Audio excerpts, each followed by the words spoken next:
It's always a pleasure to be here with you. Hello, everyone. Welcome to the African Podcast TV. This podcast is about Africa, regarding the political side, the historical side, the cultural side, the economical side, so many more. Each week, I deliver my best thought and analysis regarding Africa. He's David Kabwa. He's the former Prime Minister. He's the first Prime Minister Commonwealth Youth Parliament in South Africa. Thank you so much, sir, for joining me this weekend on African Podcast TV. I appreciate it. Thank you for having me. Thank you. First of all, sir, please can you tell us more about yourself? Oh, yes, fantastic. So my name is David Kabwa. As mentioned, I was the first African to be elected the Prime Minister of the Commonwealth Youth Parliament, which was comprised of all of the Commonwealth countries. Commonwealth countries are countries that were previously colonized by the British. Now we're Mm, looking at about 54 countries roughly. I was elected in New Delhi, India in 2019 and recently completed my term. I'm also the mm, former SRC president of the University of Pretoria, where I held office for 2 terms, the first student mm, ever to do so. The mhm, University of Pretoria is the largest contact university in Africa. In this capacity, I would oversee the affairs of 60,000 students on a daily basis. It was mhm, recently mentioned in the Mail and Guardian as one of the top 200 outstanding young South Africans for 2020, as well mhm, as a recognition from the Junior Chamber International as one of the top 10 outstanding South Africans. Recently, I've received recognition from the Hope Givers Foundation in advocacy, academia, and leadership for the work I've mhm. done with the boy child towards ensuring that young men can combat gender-based violence. Graduate of University of Pretoria, political scientist, international relations, currently studying diplomatic studies at a master's level. Very excited to Mhm. be here and looking forward to an interesting discussion. Thank you so much again. I really appreciate that. Just first of all, let's talk about the Commonwealth Youth Parliament. Can you tell us about that more? So how it is, how that work, how is the organization is? Right, fantastic. So the Commonwealth Youth Parliament forms part of the Commonwealth Parliamentary Association. Mhm, Essentially, this is an association made up of the various parliaments and legislators within the Commonwealth. So these mhm, 54 countries that I've mentioned, each of mhm, them have what we call youth parliaments at a mhm, national level or at a provincial level.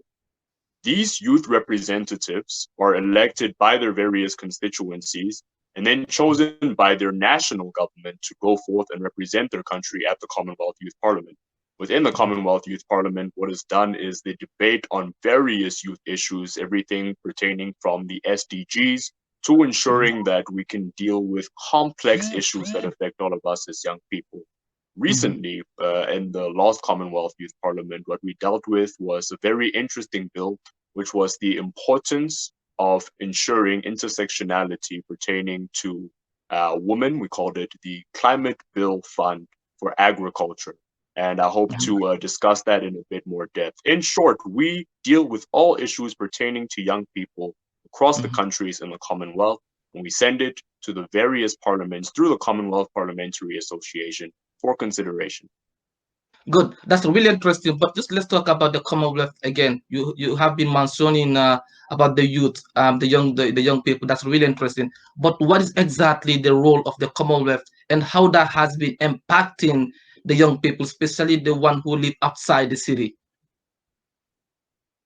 That is a really good question. Now, I will speak about multilateral organizations. These are basically organizations where a number of countries, as well as actors that are not countries, engage on matters that pertain to all countries internationally. These are issues such as climate change, gender equality, even matters of security, cybersecurity, safety, things of that nature. The largest Mhm, multinational organization is the United Nations, as you're aware. The second largest multilateral organization is the Commonwealth. And the mhm, Commonwealth, as I mentioned, is those 54 countries. Now, essentially, what happens at this level is these multilateral discussions are done with the purpose of ensuring that there is a common ground that is found to address these issues. Normally, this mhm, comes in the form of treaties, agreements, as well as mhm, summits that are driven towards ensuring that we can adequately address the many issues that young people do face. I'll give an example. Recently, the UN um, spoke of the Paris Accord, the Paris Agreement, and that speaks to climate change. That is one of the largest agreements pertaining to climate change in the world. This is an example of how, when many countries come together, they can ensure that they provide agency to both themselves and the international community for the betterment of their people. And the Commonwealth does the same function. In particular, the Commonwealth Youth Parliament ensures the agency and the voice of young people within the space. Now, pertaining to young people who are in very disadvantaged backgrounds, the way this operates is every single young person does have the opportunity to stand for office. My colleagues within the South African Youth Sector Parliament, particularly the Gauteng Youth Sector Parliament, vary. To my left, there would be a gentleman who has been unemployed for a number of years. To my right would be a recent university graduate. Behind me would be someone who comes from one of the most disadvantaged communities that one can possibly imagine. It's really a variation of a number of different backgrounds, and that is to ensure that we do not leave out the disadvantaged youth who really are those that are supposed to be benefiting from these engagements. In Africa, the most of the time, the young people who live in the city have more better opportunity than the young people who live outside the city. So I would like you just to know again, what is the program the Commonwealth Youth have been putting in place, like to help those, because that's my point. I really want to know exactly about the youth who live outside the city. What do you think about that? Right, I do appreciate that. It's important to recognize the consideration regarding the background of a particular state. So there is no blanket solution because, as we mentioned, even within the Commonwealth Youth Parliament, there are developing countries, there are developed countries. In international relations, we refer to this as the global north and the global south. We have both of these sections that engage in these multilateral discussions. Because of that, what happens is a more high level discussion. And then those of us who take these discussions back to our own communities and constituencies kind of try to ensure that it fits the reality of our situations. Now, in relation to what we do in particular, I'll give an example in South Africa. South Africa is still experiencing the remnants of the apartheid design. Essentially, the country was designed in such a way that one group was to benefit and another group was not to benefit. This is why you'll see in the developed areas, the urban areas, the cities, you have a great level of industrialization and urbanization. In the more rural areas, there is very little development. And again, that was by design. So although we got rid of the system of oppression that was in place, the design that was made by that system is still prevalent today. Now, in order to assist young people through these various programs, we need to take cognizance of the systemic issues that exist today and use that in order to address the difficulties that young people have. I'll give an example of my time in the SRC at the University of Pretoria. We started what we call the laptop project. As you're aware, the world went into a global lockdown.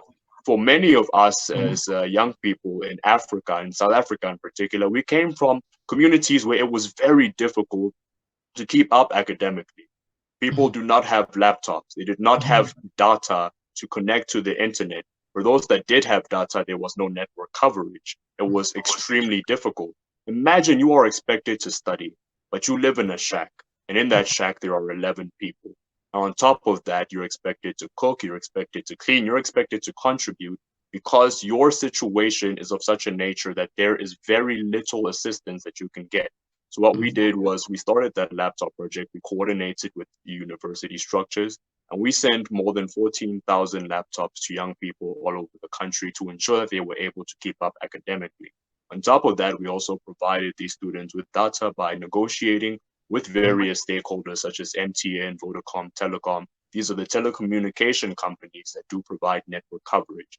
We also started what we call the SRC Solidarity Fund, which we used to fundraise and ensure that we could assist students. We would send vouchers to students from various supermarkets. Students could take these vouchers and use it to pay for their basic necessities, the groceries and things of that nature.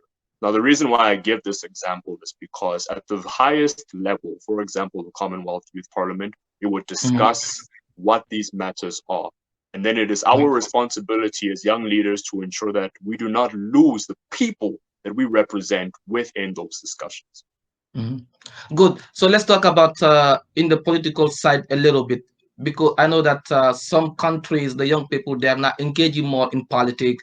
They have a few things going on. They have education difficulties. They have health difficulties. They have many things difficulties because I used to live in Africa. I know how it is. So how can we, in your opinion, how can we or the government can manage to engage more the youth in the political sector?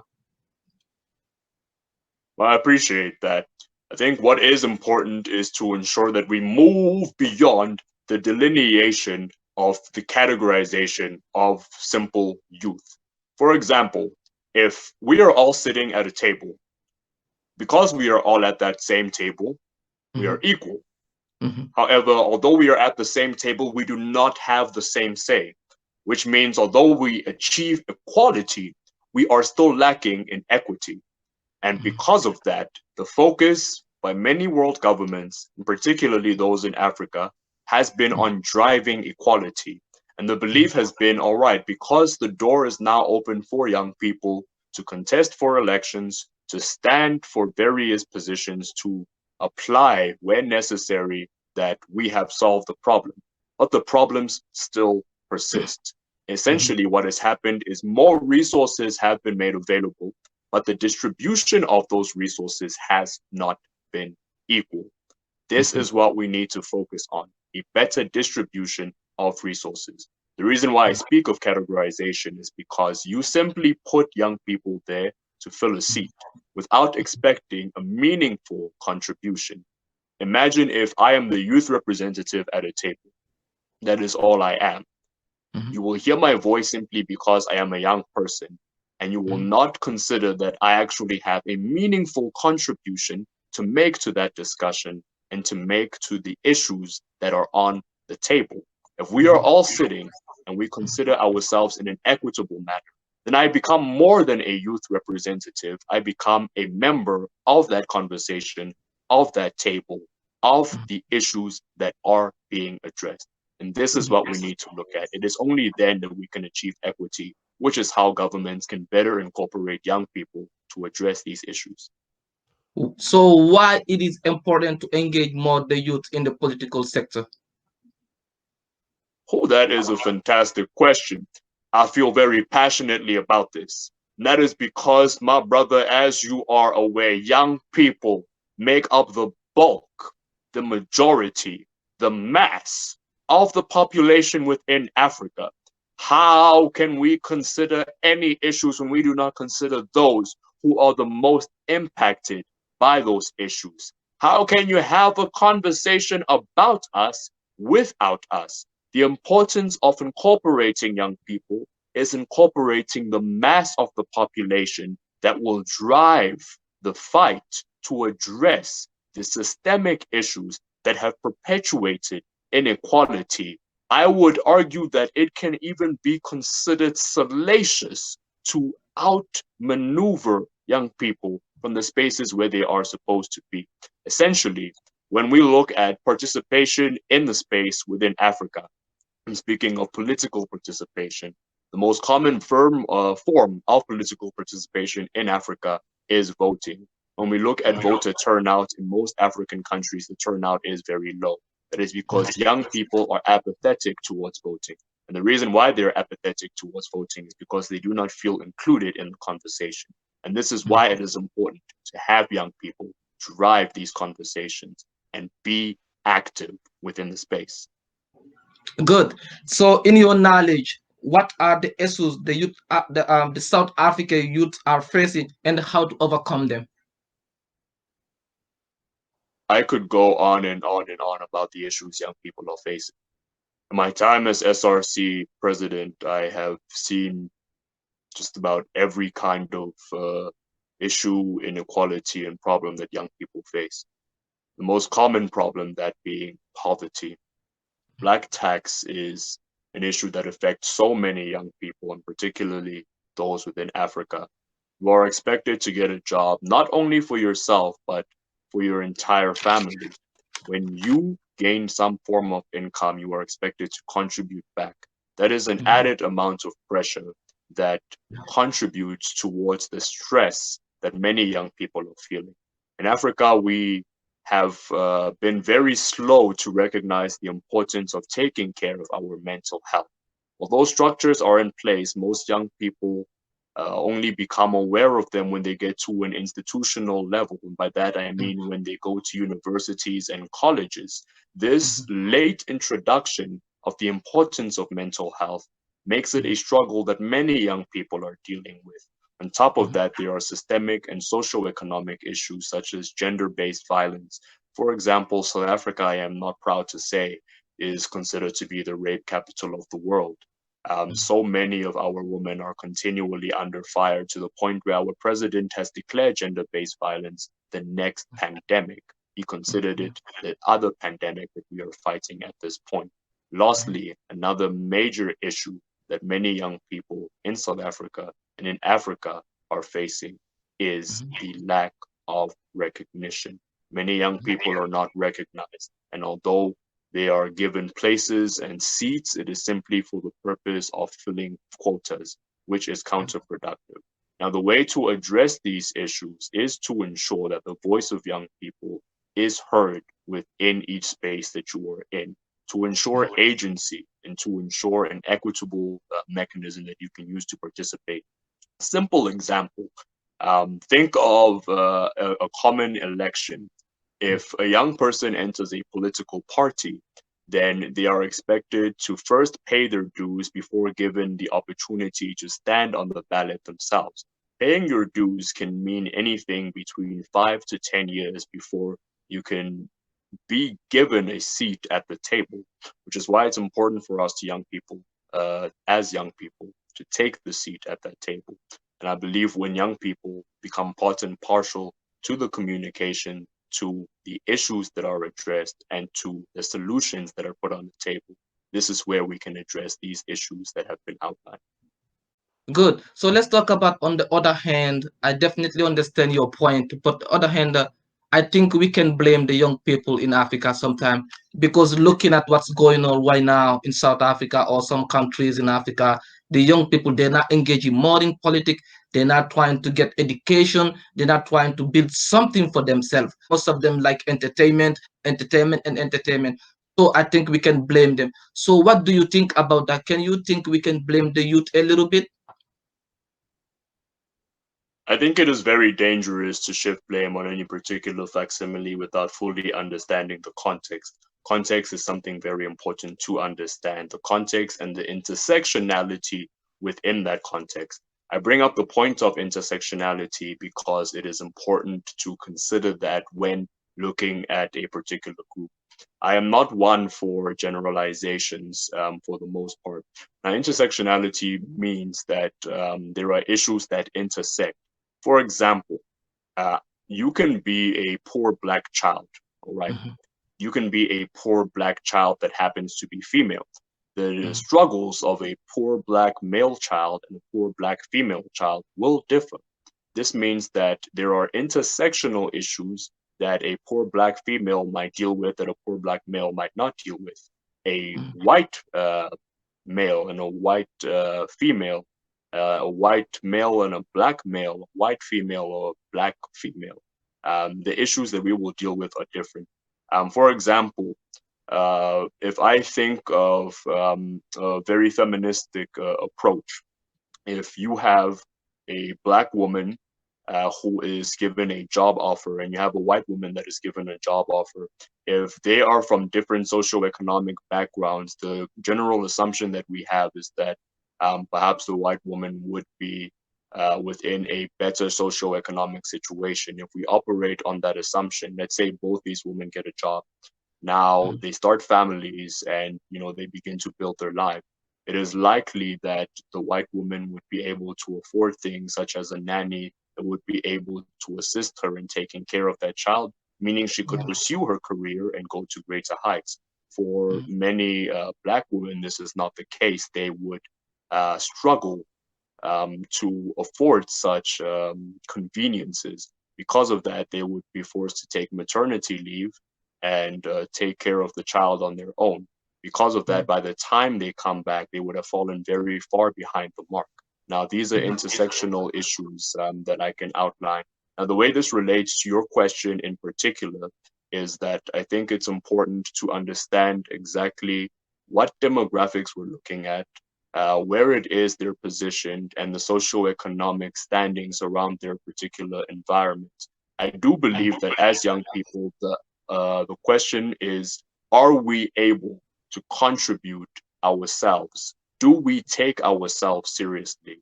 And it is important that as young people, we begin now. And the best method to begin now is to understand what our context is and to do something within our context. Regardless of your situation, there is something you can do, and that is important to consider.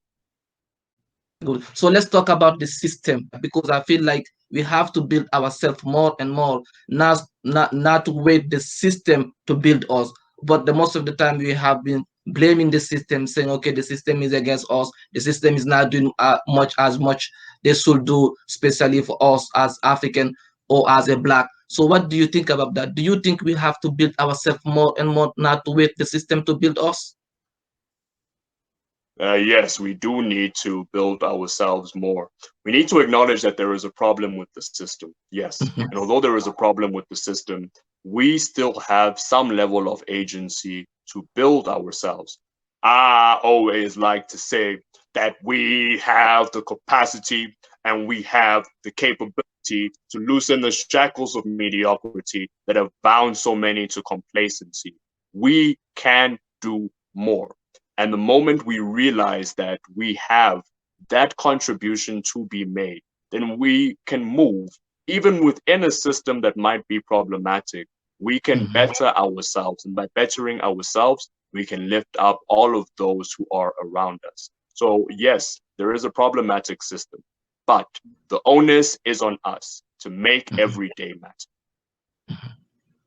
Good. So, do you think the South African government is playing their role, and when it comes to the youth, and how? Right. So the South African government has introduced a policy called the National Youth Policy. It's meant to be mandated from 2020 to 2030. I believe the policy frameworks that are in place are absolutely beautiful. If I were to read the policy out to you, there is very little that you can fault it. However, the problem is that oftentimes there is a disconnect between what we see in writing and what we see in practice. I believe that as far as the policy frameworks, as far as the paper-based interventions that have been put in place, that there is an adequate consideration that has been given to young people. The problem is, in terms of practice, we have become so socialized in a particular way of thinking, in a particular way of doing things, that we consider norms that might not be enshrined within particular documents.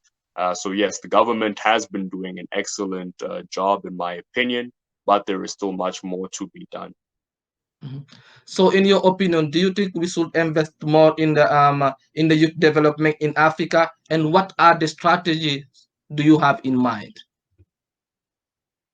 Youth development in Africa is of key importance. It is something that we do need to consider.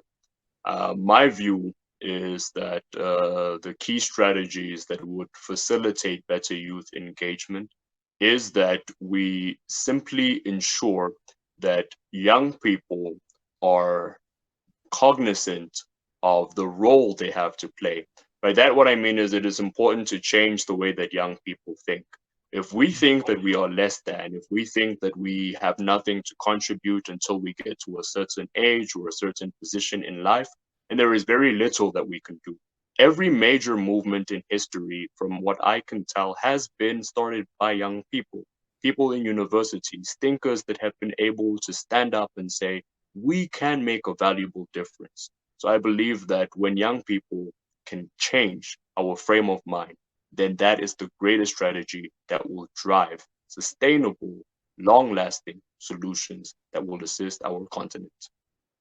Good. So let me go back a little bit to follow up that question, the one you was talking about the government. So so how you gonna answer those people who are saying the government have not been doing a good job when it comes to the youth development? Well, as I've mentioned, there is that disconnect between what we see in paper and what we see in practice.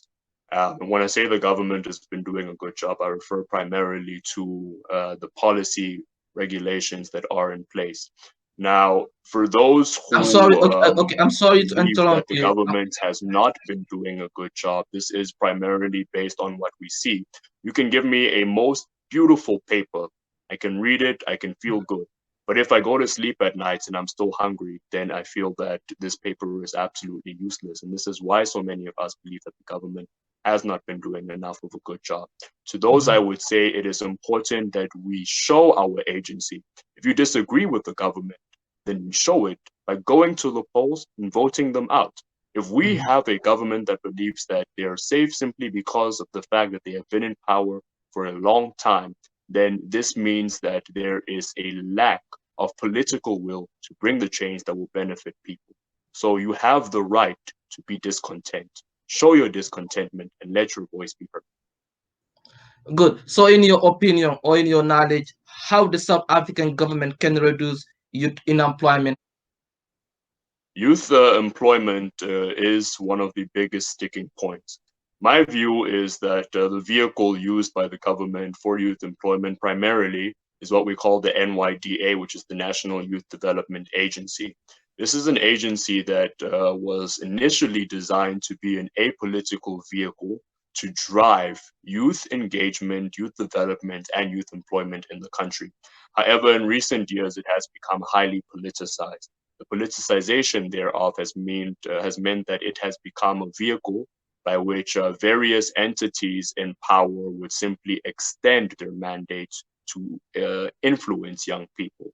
The depoliticization of such a structure, I believe, is how the government can contribute towards ensuring that we meet the quotas that will help our young people receive better employment. Good. So, we are almost at the end of this interview. Would you like to add something before I end this interview? Yes, indeed. I believe that unity is the greatest force that we can perpetuate as young people. When we are united, we will realize that we have an ambition that is like an ocean, the depths of which that you cannot measure. We will leave it for contemplation, and it will give us determination of a nation and joyful jubilation within those nations. We need to come together and realize that when we set our minds to it, there is absolutely nothing that can stand in our way. But to every young person that is watching this right now, I want you to realize that there is greatness in you. And to achieve that greatness, it begins with one single step. So I tell you right now, it is the time to take that step and move forward. Thank you so much, sir, for joining me this weekend on African Podcast TV. I appreciate that. Thank you for your time. Thank you.